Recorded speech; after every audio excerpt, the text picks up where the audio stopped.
En este vídeo voy a explicar el ejercicio 10 de los problemas de la asignatura de redes y pues en este ejercicio nos dan esta red LAN con esta figura y pues lo primero que nos piden es indicar el tipo de puerto que debería utilizarse en estas situaciones. Entonces, según los datos del enunciado nos dan lo siguiente. En el cableado horizontal se utilizará UTP de categoría 5 y en el caso de los servidores será categoría 6. En el caso del cableado vertical tendremos que usar fibra óptica multimodo y en el cableado backbone fibra óptica monomodo. El cableado horizontal será aquel en el que se encuentre el dispositivo conectado en el mismo piso. Es decir, en este caso, como se puede ver, el cableado vertical será en aquellos casos en los que los routers se encuentren en distintas plantas de la empresa y entonces se deberá usar, obviamente, un cableado vertical, como podría ser en este caso o en este caso. Para el caso del cableado backbone, se implementará en esta topología en forma de anillo que conecta el campus de la empresa. Bien, pues sabiendo esto, nos vamos a la primera cuestión. Nos preguntan acerca del tipo de puerto en el puerto 0 del switch S21. El S21 sería este de aquí y el puerto 0 sería este, en el que está el 0. Bien, pues en este caso tendríamos un cableado vertical, como se puede ver. Y como nos dicen, el cableado vertical sería fibra óptica multimodo. Y entonces ahora tendríamos que buscarlo entre las opciones que nos dan. Estos son los tipos de puerto que deberemos usar. Como nos piden entonces fibra óptica multimodo, entonces tendremos que usar para este caso, para el puerto 0 del S21, el 1000 base SX, SX de Short Range, por ser fibra multimodo. Bien, para el siguiente, para el puerto 1 del switch S22, es decir, este puerto de aquí, para este switch, en este puerto tendríamos un cableado horizontal y nos están diciendo que sería UTP categoría 5. Como estos no son servidores, esto es categoría 5 y no 6. La categoría 6 sería para este caso de aquí, donde tenemos conectados los servidores. Bien, pues como nos dicen que aquí tendríamos UTP de categoría 5, pues esto sería cable de par trenzado y al ser categoría 5, pues tendríamos el 100 base TX. Para el siguiente, para el puerto 0 del switch S30, tendríamos este puerto de aquí y esto forma parte del cableado backbone, como hemos visto antes. Entonces, como ahora nos piden fibra óptica monomodo, esto sería correspondiente a el 1000 base LX de long range por ser monomodo. Y por último tendríamos el puerto 1 del switch S41, es decir, este de aquí, y nos preguntan por el puerto 1, este de aquí. Vale, pues en este caso, ahora como esto es un servidor, tendríamos UTP pero de categoría 6. Esto, con las opciones que tendremos, se correspondería con el 1000 base T, pues esto es una categoría superior. Entonces, tiene una velocidad mayor de transmisión que el de categoría 5, que era el 100 base TX. Para el siguiente apartado nos preguntan acerca del dominio de difusión y el dominio de colisión. El dominio de difusión es aquella parte de la red a la que le llegaría una trama broadcast si se emitiese. Pues en este caso la respuesta sería que el dominio de difusión sería toda la red excepto el router, ya que el router no reenvía tramas broadcast de nivel 2 y todo el resto de la red sí que la recibiría. Entonces, esa sería la respuesta. En el caso del dominio de colisión, tendremos en cuenta un dato que nos da el enunciado, que es que todas las interconexiones son full duplex. Esto lo que implica es que los dispositivos pueden transmitir y recibir datos al mismo tiempo. Es decir, aquí no se aprecia, pero realmente estas conexiones tienen dos cables.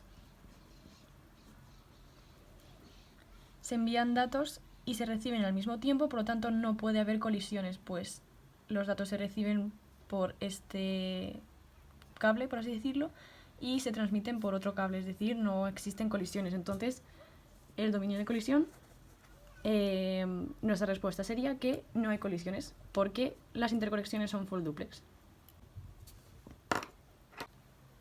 Para el siguiente apartado nos piden dibujar el árbol de expansión resultante al ejecutar el algoritmo de Spanning Tree sobre la topología de la figura. Lo primero que tenemos que hacer para aplicar el protocolo de Spanning Tree es elegir el nodo raíz. El nodo raíz será aquel que tenga el menor ID. Los ID son estos números que se pueden apreciar aquí en el dibujo, y entonces comparando todos podemos ver que el de menor ID es S10. Por lo tanto, este switch será nuestro nodo raíz del Spanning Tree Protocol. Lo siguiente que tenemos que hacer es elegir los root ports de cada switch. Para ello tendremos que elegir el puerto de cada switch que esté más cerca del nodo raíz. Voy a ponerlo como NR, nodo raíz. Y también tendríamos que tener en cuenta el coste de cada conexión. Pero en este caso vamos a asumir que cada conexión tiene el mismo coste, entonces lo que haremos será pues elegir el puerto que esté más cerca de nuestro nodo raíz. Por ejemplo, en el caso del S50, el root port sería el puerto 1, en el caso del S20 su root port sería el puerto 0, en este caso sería el puerto 1, del S30 su root port sería el puerto 1 y así sucesivamente con el resto de la figura. Una cosa a tener en cuenta importante es, por ejemplo, en este switch que tenemos dos puertos con la misma distancia al nodo raíz. En este caso se desempata eligiendo el que tiene el menor valor, por así decirlo. En este caso, pues 3 es menor que 4, pues se elige como root port el de menor valor, el 3. Otra cosa a tener en cuenta importante es que el router también participa en el STP de su subred, pero también deberíamos asignar este puerto del router como su root port. Lo siguiente que tenemos que hacer es establecer los designated port. Esto se asigna para el resto de dispositivos, para los servidores y para nuestros dispositivos. Entonces, esto se asigna como el puerto más cercano para estos dispositivos respecto al nodo raíz. En el caso, por ejemplo, del servidor C, su designated port sería este puerto, el puerto 2. Para este también sería el designated port y así sucesivamente con todos. Este también sería su designated port, es el puerto que está más cerca del nodo raíz, y así haríamos con todos. Lo último que nos quedaría por hacer para completar el STP sería establecer los puertos bloqueados o los block ports, que estos simplemente son todos aquellos puertos que quedan inactivos. Por ejemplo, este puerto de aquí, que no es ni root port ni designated port, pues esto pasaría a ser un block port, un puerto bloqueado. Y esto pasaría con todos los demás que quedan inactivos. Esto se aplica al resto de la figura. Lo siguiente que nos piden es indicar el contenido de las tablas de rutas de los switches S22 y S50.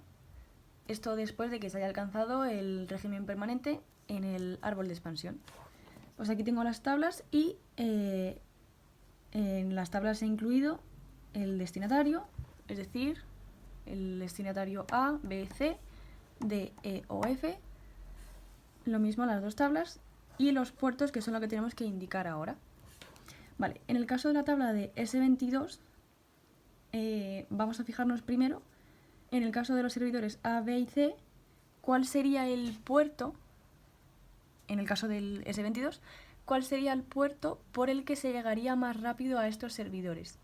Esto tiene que ver con el tema del autoaprendizaje, es decir, primero se enviaría, si quisiéramos transmitir desde el S22 un mensaje al servidor A, primero se transmitiría a través de todos los puertos y después el switch aprendería cuál sería el puerto por el que el camino es más corto.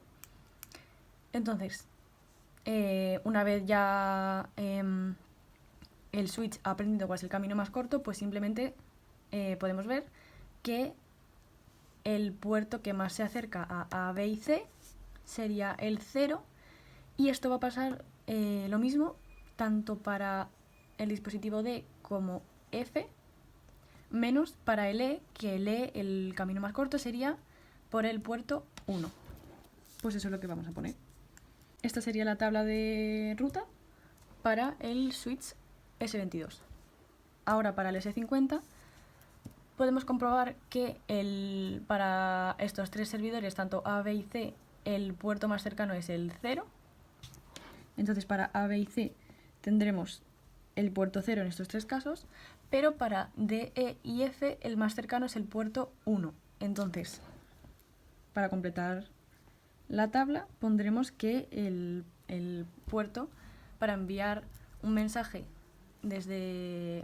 hacia cualquiera de estos tres dispositivos sería a través del puerto 1.